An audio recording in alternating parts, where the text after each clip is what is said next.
Okay, let's just talk about how we're going to do the recording. It's really important that the recording is higher quality as possible. It's very difficult to improve and polish a recording that is done badly in the first place. However, having said that, the technology that we all have now with our mobile phones in our pockets is exceptionally good quality recording if it's done well. So, number one, you need to find a good space to do it in. Avoid rooms that have lots of reflective hard surfaces. So, it's an obvious thing for places like bathrooms, kitchens, and halls that have big white or beige walls that the sound bounces off. Please don't stand in one of those spaces because I just can't do anything with the recording to remove some of those reflections. So to get a good quality take, we need to have a nice space that's got lots of soft furnishings, things like heavy curtains. And if you want to be really like a bit techie, then you could start to hang a duvet on a door. That's quite a commonly used way to dampen the sound. Anywhere where you know the sound's going to be soaked up by the soft furnishings would be good. So bedrooms, probably make an ideal place, and lounges or living rooms. Second thing is one thing, Marie and I have noticed since we've done lots of this sort of stuff for school as well, since school's closed and various choirs Anne-Marie's involved in, etc. It's so strange singing in a room by yourself. We're trained to sing in choirs. We're not really soloists, are we? So it's going to feel very strange when you first sing by yourself. You just have to get through that. Really, there's no two ways about it. But just get used to it and get used to sounding as confident as you would if you were with a group of people. Third thing, really obvious, you need a device to record with. I think most people have a smartphone and they should be using that. The demonstration that I'm about to give is using an iPhone. However, if you have an alternative, I guess like a Samsung or another phone, then hopefully the app, which is called Vlogco, is available on your phone as well as an iPhone. It's certainly available on iPhones and it's free to use. You might find it's available on iPads as well. I don't have an iPad, so I'm not sure. I can't check that. But the ideal thing about the app Vlogco is it enables you to both play a backing track and record yourself at the same time. If you try to do that on the app which is provided with the phone, which is called, I think, Voice Recorder or something, if you get voice recorder recording and then go off and play the backing track, one app stops the other, so you can't do both things at the same time. But with the app Vlogco, it's designed specifically to be used almost like a karaoke machine, I guess, and it records your vocal whilst you listen to the backing. So mobile phone is what I would suggest. If you've got a solution using a laptop, then that's fine with me as long as I get the recording and it matches up with the backing track that I've sent. Now, the fourth and final thing, this is the most important thing. You must record by singing along with my backing track. The only way that all the different takes are going to slot together and fit well is if they are recorded perfectly as possible in time with the backing track that I email out. So they'll match in terms of pitch and they'll match in terms of timing. I'll email that track over to you. However, and this is important, when you listen to that backing track, it's really important that it's not playing out loud, because then what happens is I capture and record the backing track as well as your vocal. And if 15 people do that, then I've got lots of the piano recordings as well. I don't want that. I just want your vocal. So the trick is to wear headphones. You need to be recording with headphones on and the backing track playing in the headphones. So the only thing that you're recording is your voice. That's the only thing that is captured in the microphone. Now there is a way of doing that using two devices. So you could have the backing track playing on a laptop your headphones are plugged into the laptop and you record into the phone.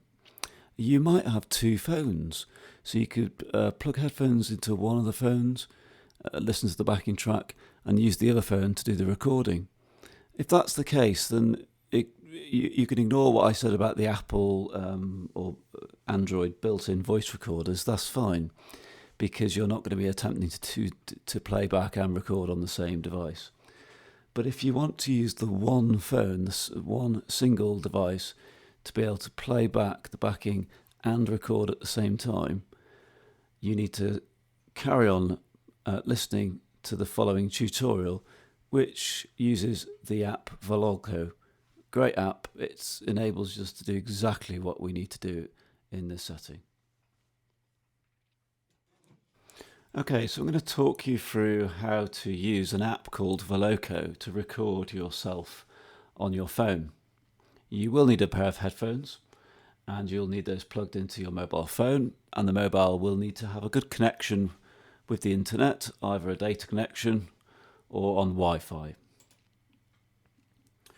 So the first thing to do is to scroll through your icons and find the App Store.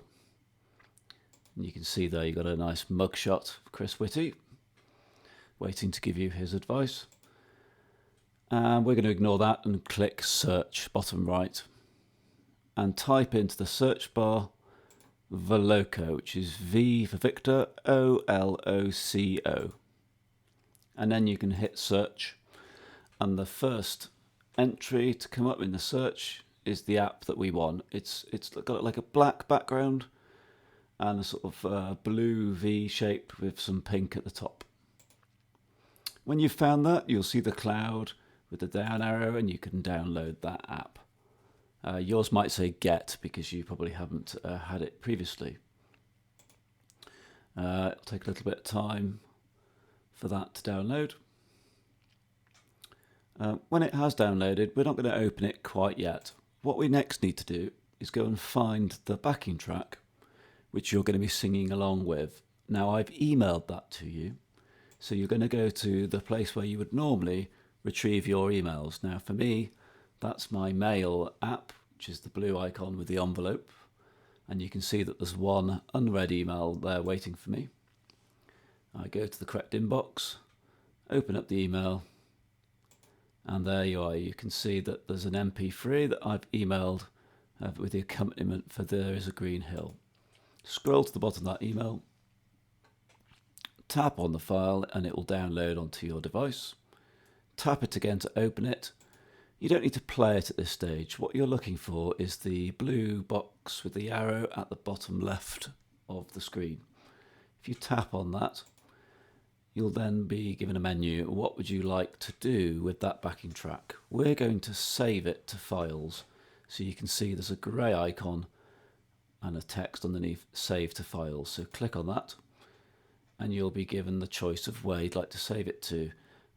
Now you can decide where you'd like to put it, as long as you remember where you've put it. That doesn't matter so much. I tend to put anything that's music related into the GarageBand folder.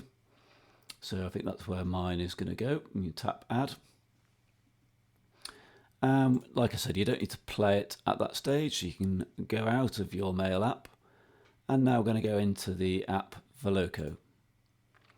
So the first thing you'll be greeted with are some warnings. First one, would you like Voloko to send you notifications? No, not really. Don't allow.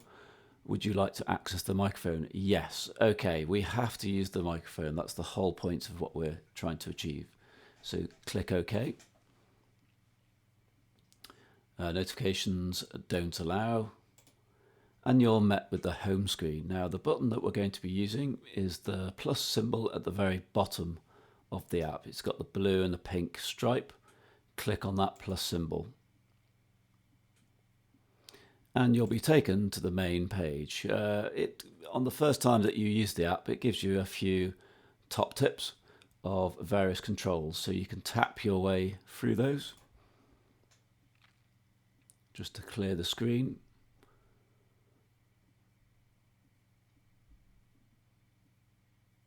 And then you're left with the main screen.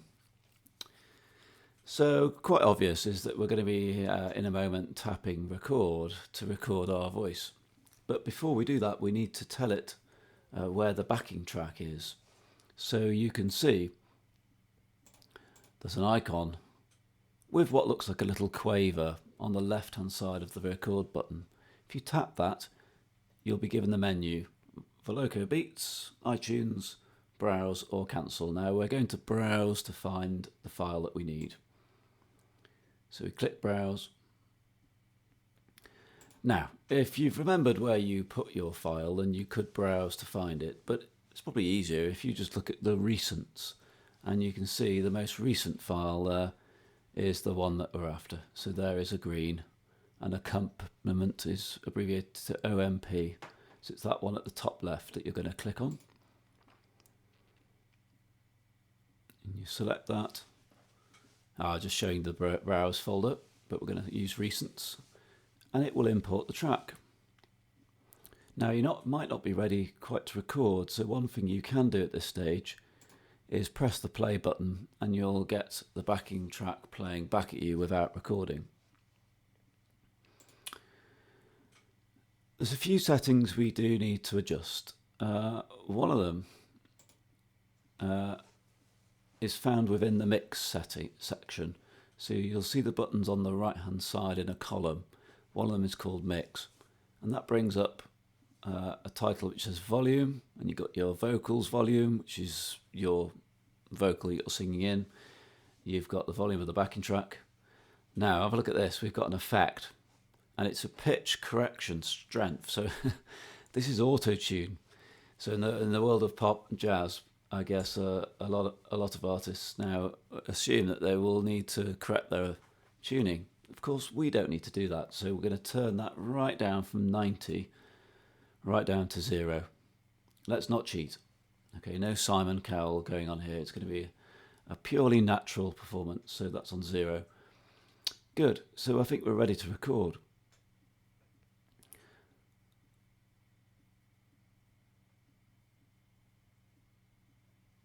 So we hit record, the backing track will play. In your headphones you'll hear the piano, and you sing along with the phone and microphone held at a good distance, not too far, not too close to your mouth. Probably a good 6 inches is normally about appropriate.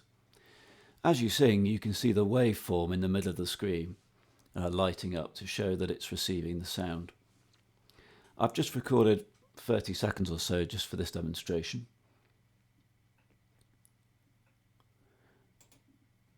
Okay, now the next thing we're going to do is have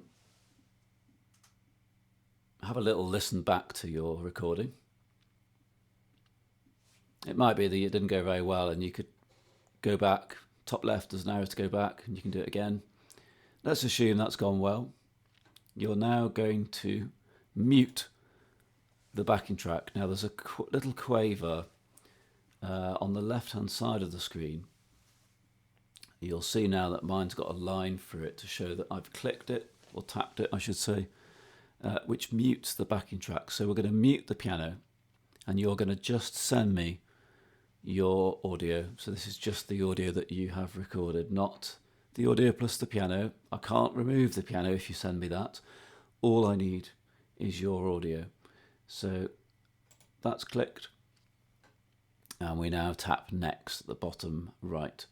A little bit of processing, and then we're given a choice to well, actually firstly it plays, so you have to press pause, then tap edit name at the top, and I'd like you to keep the title There Is a Green Hill excuse me, but then you're going to add your name at the end of that.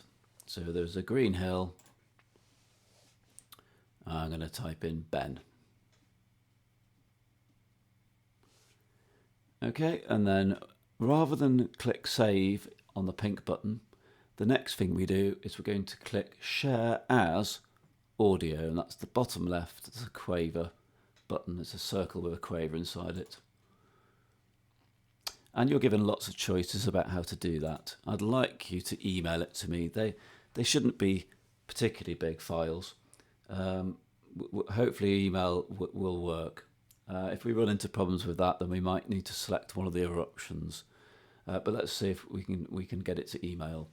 So I typed email, it brings up my a new email, and then in the to box I'm going to type in Hawkesbury Choir, and you can see it comes straight up. Tap send. Oh no, hang on, before I send it, I'm going to write a nice polite email to myself. Hi Ben. Attached is my recording. Thanks, Ben. Tap send. And that's it. Done. Oh, you can then save your track so that if it doesn't reach me, you've got it saved and you can send it a different way. That's it.